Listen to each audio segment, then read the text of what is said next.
আজকে আমরা তুলকালাম মুভি সম্পর্কে জানব।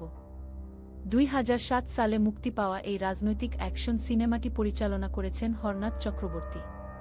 সিনেমার প্রেক্ষাপট হরিদেবপুর নামের একটি গ্রাম, যেখানে এক দুর্নীতিবাজ এমএলএ কৃষকদের জমি দখলের চক্রান্ত করে।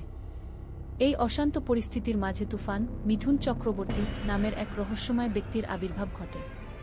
আসলে সে একজন সিবিআই অফিসার এবং সে কিভাবে সাধারণ মানুষের অধিকার ফিরিয়ে দেয় তা নিয়েই মুভিটি নির্মিত।